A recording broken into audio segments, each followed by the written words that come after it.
విసర్జక వ్యవస్థ శరీరంలో వివిధ పదార్థాల జీవక్రియ వల్ల ఏర్పడినటువంటి వ్యర్థ పదార్థాలను తొలగించడాన్ని విసర్జన అంటారు. విసర్జన యొక్క ముఖ్య లక్షణాలు శరీరంలో అయాన్ల జలీయ స్థితిని కాపాడుట.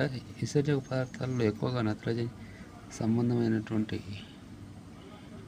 ఇవి అమ్మోనియా, యూరియా, యూరిక్ ఆమ్లం మొదలైనటువంటి వాటితో పాటు నీరు, కొన్ని రకాల లవణాలు, కర్బన పదార్థాలు కూడా విసర్జించబడతాయి. అమైనో ఆమ్లాలు, న్యూక్లిక్ ఆమ్లాల జీవక్రియలో నత్రజని సంబంధిత వ్యర్థ పదార్థాలు ఏర్పడతాయి. జీవులు వాటి పరిసర ప్రాంతాల్లో లభించే నీటి లభ్యత ఆధారంగా ఇవి విసర్జించబడేటువంటి విసర్జక పదార్థాలను బట్టి 3 రకాలుగా విభజించారు.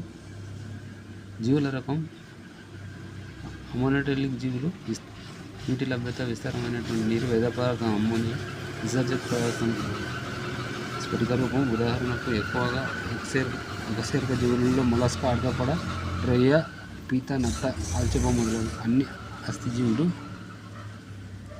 ఏరోకోటెలిక్ జీవులు నీటి కొరత, యూరిక్ ఆమ్లం, పాక్షికమైనటువంటి రూపం, బల్లి, పాము, తొండ, సరీసృపాలు, పక్షులు, కీటకాలు మొదలైనటువంటివి.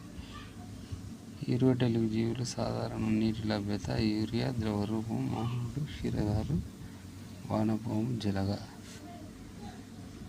వానపాము నీటి లభ్యత ఉన్నప్పుడు అమ్మోనియా అను, నీటి కొరత ఉన్నప్పుడు యూరియాను విసర్జిస్తుంది. కప్పటాడు ఫుల్ దశలో ఉన్నప్పుడు అమ్మోనియాను, ప్రౌఢ దశలో యూరియాను విసర్జిస్తుంది. అమ్మోనియా విషపూరితమైన నీటిలో బాగా కరుగుతుంది. విసర్జక పదార్థాలను విసర్జించినప్పుడు వివిధ జీవులలో వివిధ విసర్జక అవయవాలు ఉంటాయి. విసర్జక అవయవాలు సంకోచరికలు, ప్లాస్మా పొర, ప్రోటోజోవా జీవులు, శరీర నిష్కుడ్యం, హైడ్రా, స్పంజికలు, జ్వాలాకణాలు, ప్లానేరియా, బద్దెపురుగు, మల్పిజియన్ నాళికలు, కీటకాలు, ఆర్తోపోడా, కోక్సల్ గ్రంథి, సాలెపురుగు, హరిత గ్రంథి, రొయ్య, పీత,